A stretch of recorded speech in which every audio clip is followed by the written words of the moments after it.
Hello everyone, this is the Akash Sharma here. आप सभी का हार्दिक स्वागत है मेरे इस YouTube channel Akash the sky music education पर। तो जल्दी से इस चैनल को सब्सक्राइब कीजिए और बेल आइकन को प्रेस कीजिए ताकि आपको सबसे पहले वीडियो मिले जहां हम चर्चा करेंगे म्यूजिक के विषय पर।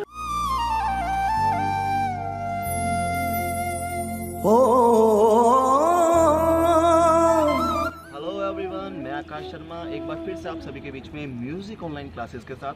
तो जैसा कि लास्ट वीडियो में आपने देखा कि तानपुरे का उद्भव और विकास क्या है, तो आज हम बात करने वाले हैं तानपुरे का सचित्र वर्णन। आज हम तानपुरे के विभिन्न अंग के बारे में जानेंगे और तानपुरे को कैसे मिलाया जाता है और वो किस तरह से एक गायक और वादक के लिए सहायक है। तो आज मैं आपको बताऊंगा तानपुरे के विभिन्न अंग। तो ये क्वेश्चन बहुत ही इंपॉर्टेंट है, तो इस वीडियो को पूरा देखिए। और 10वीं क्लास के एग्जाम में आने वाला ये क्वेश्चन है, 6 नंबर का क्वेश्चन आता है, तानपुरे का सचित्र वर्णन और उसके विभिन्न अंगों का वर्णन। तो आइए आज हम बात करते हैं एक बार फिर से तानपुरा। बच्चों, ये है तानपुरा। जैसा कि मैंने आपको पहले भी बताया था कि यह शास्त्रीय संगीत का महत्वपूर्ण वाद्य यंत्र है। जब हम गायन, वादन या नृत्य करते हैं तो इस तानपुरे का प्रयोग भरपूर मात्रा में किया जाता है। तो आइए अब हम इसके विभिन्न अंगों के बारे में जानेंगे और आज हम सीखेंगे कि इसको मिलाते कैसे हैं, इसको बजाते कैसे हैं और इसको बनाते कैसे हैं। तो आज हम इसके विभिन्न अंगों के बारे में जानेंगे। और जैसा कि आपने तानपुरे के बारे में पहले भी सुना है कि बहुत से जो भी आर्टिस्ट हैं, जो भी सिंगर्स हैं, जब वो गाते हैं तो तानपुरे का प्रयोग करते हैं। स्टूडेंट्स, आज हमारा क्वेश्चन बन रहा है कि तानपुरे का सचित्र वर्णन करें। तो अब हम उसके चित्र के बारे में जानेंगे। यहाँ पर आप अपने वीडियो को पॉज कर दीजिए और इस चित्र की फोटो बना सकते हैं।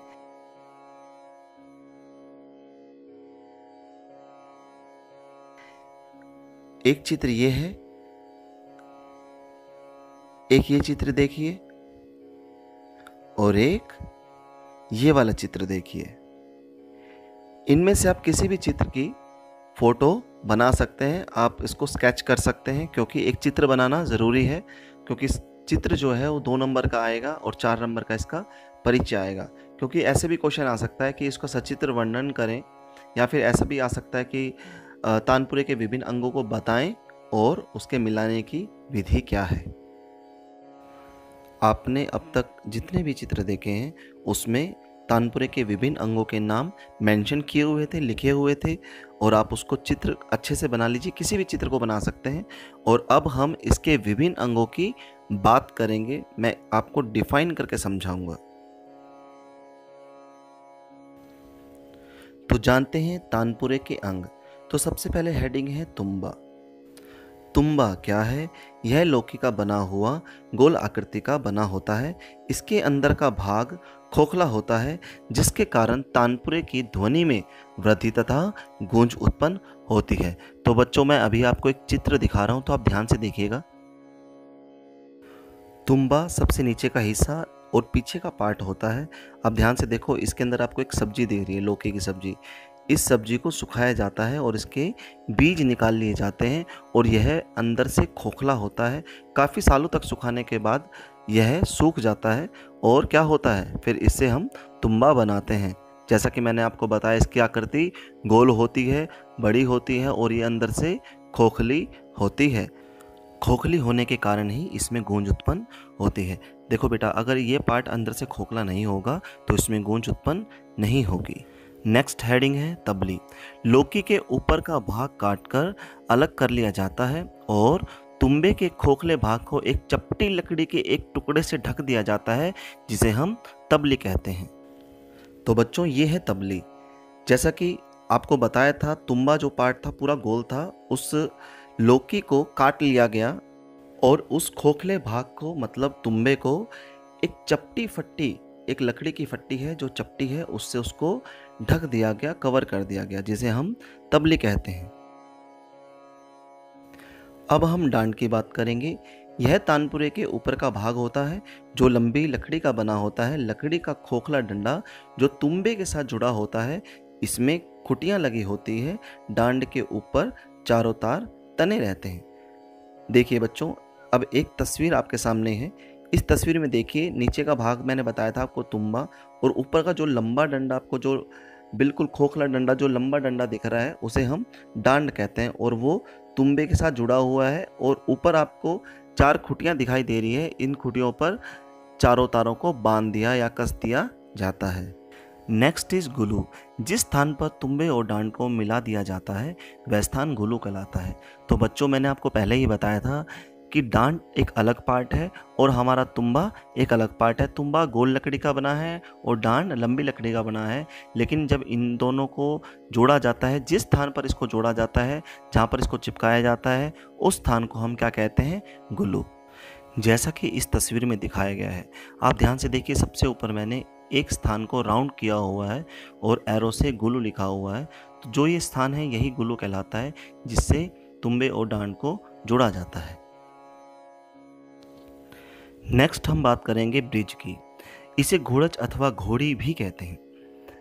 तबली पर हाथी दांत की बनी एक छोटी सी चौकी, जिस पर तानपुरे के चारों तार स्थिर रहते हैं, जिसे ब्रिज कहते हैं। आज के समय में यह ब्रिज प्लास्टिक का भी होता है, क्योंकि आज के समय में हमें हाथी दांत मिलना पॉसिबल नहीं है। तो ये वो ब्रिज है जिसकी हम बात कर रहे थे। ये हाथी दांत का बना होता है और तबले के ऊपर स्थित होता है, जिसके ऊपर चारों तार स्थिर रहते हैं। मतलब तारों को रोकने का काम कौन करता है? ब्रिज। जैसा कि अब इस तस्वीर में आप देखेंगे, देखो ये ब्रिज होता है, ऐसे ब्रिज होता है और इसमें गैप होता है ताकि हम तारों को अच्छे से बजा सकें। नेक्स्ट इज लंगोट। तुम्बे के नीचे की ओर एक कील लगी होती है, जहाँ पर चारों तारों को मजबूती से कस दिया जाता है। तो बच्चों, इस तस्वीर में देखिए, सबसे नीचे आपको दिखाया गया है लंगोट। यहाँ पर आपको साफ दिखाई दे रहा है कि चारों तार यहाँ से आरंभ हुए हैं। मतलब सबसे पहले चारों तारों को यहाँ पर कस दिया जाता है ताकि इनको सपोर्ट मिल सके, बिल्कुल कस दिया जाता है। इसी स्थान को हम लंगोट कहते हैं। अब हम बात करते हैं मनका और धागा। तो सबसे पहले मनका पढ़ते हैं। ब्रिज और लंगोट के मध्य चारों तारों में एक एक मनका पिरो दिया जाता है। इनकी सहायता से तारों में आवश्यकता अनुसार थोड़ा सा उतार चढ़ाव करके स्वर मिलाए जाते हैं। धागा। ब्रिज और तारों के मध्य एक एक धागा दबा दिया जाता है। धागे को ऊपर नीचे करके ठीक स्थान पर कर देने से तानपुरे में झनकार उत्पन्न होती है, जैसा कि हम अब इस तस्वीर में देखेंगे। तो बच्चों, आप देख रहे हैं यहाँ पर 4 मनके, देखो इस नीचे देखिए वाइट कलर के 4 मोती, 4 मनके आपको दिखाई दे रहे हैं। इन मनकों को ऊपर नीचे सरकाकर इनके स्वरों को सही स्थान पर किया जाता है और मिलाया जाता है। धागा, जैसा कि आप देख रहे हैं यहाँ पर धागा पकड़ा हुआ है। इन तारों और ब्रिज के बीच में एक एक धागा दबाया जाता है, जिसको सरकाने से क्या होता है? तानपुरे में झनकार उत्पन्न होती है। मनका और धागा के बाद हम बात करेंगे तार गहन और अटी की। ये दोनों अलग अलग पार्ट हैं। डांड के ऊपर की ओर 2 पट्टियां लगी होती हैं, जिनमें से एक पट्टी के अंदर 4 छिद्र होते हैं। जिन छिद्रों में से तारों को निकाल दिया जाता है और खुटियों पर बांध दिया जाता है, उसे हम तार गहन कहते हैं। तो बच्चों, यहाँ पर ध्यान से समझने वाली बात यह है कि डांड के ऊपर की ओर, मतलब जहाँ पर 4 खुटियाँ हैं, खुटियों से पहले 2 पट्टियाँ होती है जो कि हाथी दांत की बनी होती है। और जैसे कि मैंने आपको बताया था, आजकल हाथी के दांत प्रोवाइड नहीं होते हैं, तो ये पट्टियाँ प्लास्टिक की भी बनाई जाती है। जैसा कि मैंने बताया, 2 पट्टियाँ हैं। दोनों पट्टियों में से एक ऐसी पट्टी है जिसमें क्या है? 4 छिद्र होते हैं, जिनमें से चारों तारों को गुजारा जाता है। तारों को उसमें से निकालने का मतलब यही है कि तारों को सपोर्ट मिलती रहे, तार इधर उधर ना रहें, बिल्कुल स्ट्रेट, बिल्कुल सीधे रहें। इन्हीं 4 तारों को तार गहन में से निकालकर खुटियों पर बांध दिया जाता है।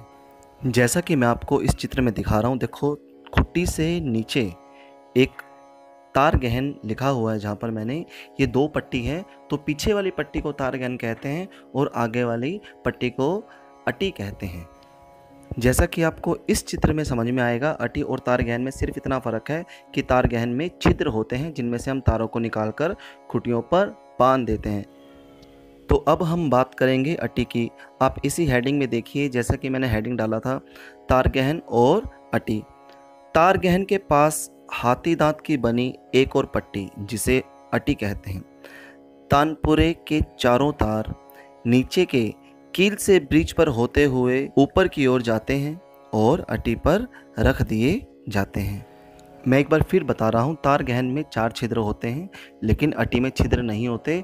अटी के ऊपर जो पट्टी है, अटी के ऊपर चारों तारों को सपोर्ट किया जाता है, रखा जाता है और तार गहन के छिद्रों में से गुजार कर खुटियों पर बांध दिया जाता है, जैसा कि आप इस तस्वीर में देख रहे हैं कि डांड पर खुटियों की ओर 2 पट्टियां हैं, अटी और तार गहन। पहले अटी आती है, फिर तार गहन। तो बच्चों, अटी और तार गहन को बहुत ध्यान से समझना है। अटी और तार गहन में यही है, तार गहन का मतलब होता है जहाँ पर तारों को ग्रहण किया जाता है। तो जहाँ पर तारों को ग्रहण किया जाता है वही है तार गहन। 4 छिद्र होते हैं जिस पट्टी में, वो तार गहन, और जिस पट्टी के ऊपर तारों को रखा जाता है वो क्या कहलाती है? अटी। Next is खुटियाँ। डांड के ऊपरी सिरे पर लकड़ी की बनी 4 खुटियाँ होती हैं जिन पर तारों को बांध दिया जाता है। जैसा कि मैं बार बार स्टार्टिंग से ही बता रहा हूँ, खुटियों का बार बार वर्णन आया है, इसलिए आपको बार बार समझाना नहीं पड़ेगा। तो खुटियाँ आप समझ गए होंगे। बिल्कुल डांड के ऊपरी ओर 4 खुटियाँ हैं, लकड़ी की 4 बनी हैं, 2 बीच में, एक साइड में और एक साइड में, दाएं और बाएं एक एक और 2 बीच में, जिन पर चारों तारों को बांध दिया जाता है। लास्ट इज तार। तानपुरे में 4 तार होते हैं। पहले 3 तार लोहे के और आखिरी तार पीतल का बना होता है। तो बच्चों ध्यान से समझना है, पहले 3 तार लोहे के होते हैं और आखिरी तार पीतल का होता है। बार बार मैं बता चुका हूँ कि 4 तार होते हैं, लेकिन कुछ ऐसे तानपुरे भी होते हैं जिसमें पहला और चौथा तार पीतल का होता है और बीच के जो 2 तार होते हैं वो लोहे के बने होते हैं। तो यहाँ पर क्लियर हो चुका है तानपुरे के विभिन्न अंग। और अब हम बात करने वाले हैं कि तानपुरे को मिलाया कैसे जाता है, इसको मिलाने की विधि क्या है, इसको बजाने की विधि क्या है। मैं आपको एक बात क्लियर कर देता हूँ कि क्वेश्चन आपका इस तरह से बन सकता है कि तानपुरे का सचित्र वर्णन करें। तब तो आपको सिर्फ तानपुरे का एक चित्र बनाना है जो 2 नंबर का आएगा और उसके विभिन्न अंगों का वर्णन करना है, जैसा कि मैंने अभी किया था। यह आपका 6 नंबर का आएगा। या फिर ऐसे भी आ सकता है कि तानपुरे के विभिन्न अंगों को बताइए और उसके मिलाने की विधि क्या है। या फिर क्वेश्चन आपका बनेगा कि तानपुरे का उद्भव और विकास क्या है और उसको मिलाया कैसे जाता है, इसकी विधि बताइए।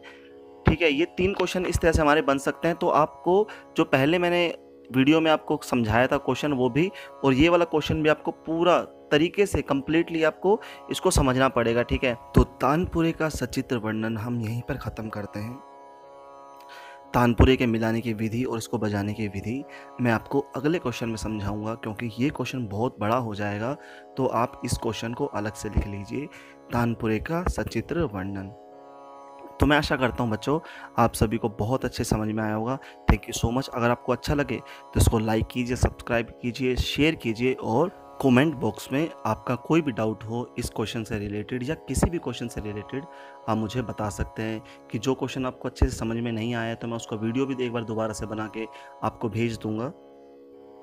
तो बच्चों थैंक यू सो मच। एक बार फिर से आप सभी का हार्दिक स्वागत है मेरे इस YouTube channel Akash the sky music education. Thank you.